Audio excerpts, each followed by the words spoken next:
बिहार का जितना गुंडा लंपट है सबको आप जगह दे दीजिएगा। तिहाड़ जेल में सेल नंबर 2 में शहाबुद्दीन है, उसका राज चलेगा। होटवार जेल के कैदी का राज चलेगा, या राजवल्लभ यादव का चलेगा, या अनंत सिंह का राज चलेगा, या कानून का राज चलेगा। चिराग पासवान जी बेचारे राजनीतिक लालटेन हैं अभी, तो लालटेन में चिराग का महत्व घट गया।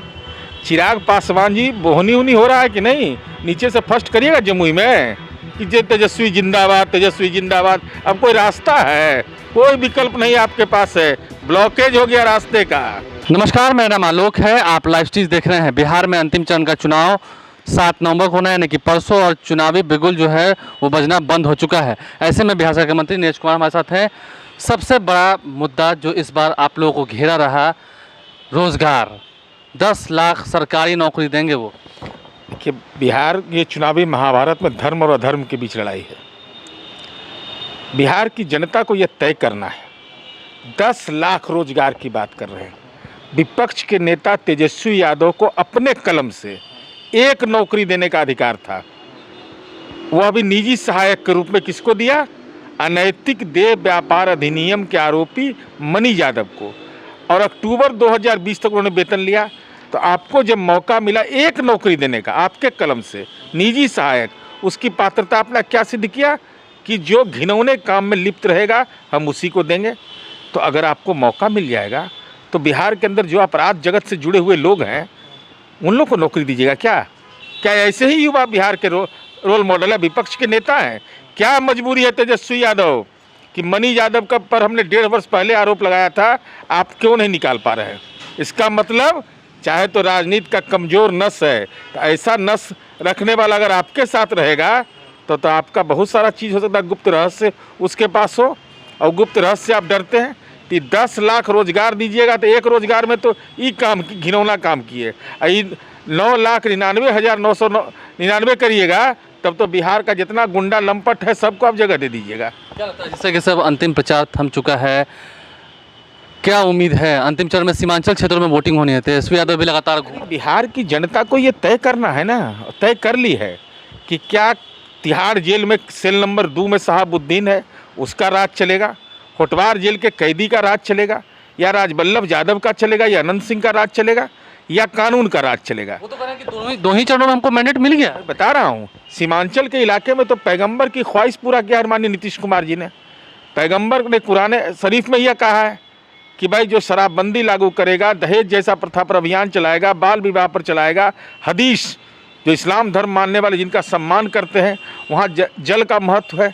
तो ये अल्पसंख्यक समुदाय को इस बात का एहसास है कि माननीय नीतीश कुमार जी ने पैगंबर की ख्वाहिश पूरा किया है। जो पैगंबर की ख्वाहिश पूरा करेगा वही सीमांचल में राज करेगा। क्या लगता है, उन्होंने तो साफ साफ कह दिया कि 2 ही चरणों में इतना मैंडेट आ गया हमको कि हम तो क्लीन। राघोपुर में कहे घोषणा काहे नहीं कर रहे हैं कि हम चुनाव जीत रहे हैं? तेज प्रताप क्यों नहीं कह रहे हैं कि हसनपुर में हम घोषणा कर रहे हैं कि हम चुनाव जीत रहे हैं? बोलिए नहीं निकल रहा है किसी का, जबकि चिराग भी साथ में खड़ा है। चिराग पासवान पर लेते हैं। चिराग पासवान अभी थोड़ी देर पहले जब नीतीश कुमार ने कहा कि मेरा आखिरी चुनाव है, उन्होंने कहा कि 2025 में ना साहब रहेंगे ना जेडीयू रहेगी। मुश्किल यह है कि चिराग पासवान जी बेचारे राजनीतिक लालटेन हैं अभी, तो लालटेन में चिराग का महत्व घट गया। चिराग पासवान जी बोहनी उनी हो रहा है कि नहीं, नीचे से फर्स्ट करिएगा जमुई में, जमुई लोकसभा में, और नहीं तो हिम्मत है तो घोषणा करिए कि अगर जमुई की जनता ने मेरे खिलाफ जनादेश दिया तो मैं इस्तीफा दे करके पुनः नौटंकी का दुनिया जो अभिनय में जब फ्लॉप जहाँ हुए थे वहीं चले जाएंगे। अरे राजनीति की योग्यता क्या है चिराग पासवान? संघर्ष की बुनियाद पर आए हैं, अनुकंपा की राजनीति पर आए हैं, और आपने राघोपुर में जो पाप किया है वह बिहार की जनता आपको माफ़ नहीं करेगी। आपने तेजस्वी यादव की मदद की है, वहाँ पर ये घिनौना आरोप आप पर लगा है, आपने उम्मीदवार दे करके ये साबित किया है। मुँह में राम बगल में छुरी, वहाँ कह रहे हैं प्रधानमंत्री जी को मजबूत करेंगे, और यहाँ हनुमान है, हम तो हनुमान है। अरे तो प्रधानमंत्री जी के उम्मीदवार को कमज़ोर कर रहे हैं, तो कहबे तो क्या कि प्लास्टिक वाला गदा लिए हुए हैं। अब बताइए चिराग पासवान जी, इससे जब बड़ा अपमान आपका क्या होगा? एक पार्टी के राष्ट्रीय अध्यक्ष हैं और आपके बारे में कहा जा रहा है, जिनके लिए आप प्रशंसा कर रहे हैं वही कह रहे हैं कि प्लास्टिक का गदा लिए हुए, तभी वो लाज नहीं लग रहा है? अरे कहो ना यार कि तेजस्वी जिंदाबाद, तेजस्वी जिंदाबाद। अब कोई रास्ता है, कोई विकल्प नहीं आपके पास है, ब्लॉकेज हो गया रास्ते का, पॉलिटिकल ब्लॉकेज के शिकार हो गए तेज चिराग। नीतीश कुमार का ये बयान कि अब आखिरी चुनाव है, तो कैसे देखें? माननीय नीतीश कुमार जी इस देश के ऐसे राजनेता हैं जो पॉलिटिक्स विद डिफरेंस के लिए जाने जाते हैं, जो कहते हैं सो करते हैं। और क्या कहा उन्होंने कि काम का अवसर दीजिए, ये मेरा अंतिम चुनाव है। और कोई एक दिन के लिए छोड़ता है? चिराग पासवान छोड़े थे आपके पिताजी कभी? लेकिन माननीय नीतीश कुमार जी ने वह भी करके दिखाया है ना, मुख्यमंत्री का पद, रेल मंत्री का पद। जो कहते हैं सो करते हैं, न दाएं जाते हैं न बाएं जाते हैं। तो नीतीश कुमार जी जनता से जनादेश मांगा कि भाई 7 निश्चय पार्ट 2 का हमको काम करने का मौका दो। उसके बाद तो हर आदमी का एक सीमा होता है। आरोपों से, इन सब आरोपों से कोई फर्क नहीं पड़ जा रहा है। अरे हमको जनता जनादेश दे रही है तो वो तो कह रहे हैं कि आखिरी सवाल आपसे था, वो तो कह रहे हैं कि आप 7 निश्चय 2 कर रहे हैं, यानी कि बड़ा भ्रष्टाचार कीजिएगा। भाई तो वो चाचा उनके भ्रष्टाचारी हैं ना, पारस जी। 7 निश्चय पार्ट 1 में मंत्री थे वो भ्रष्टाचारी हैं।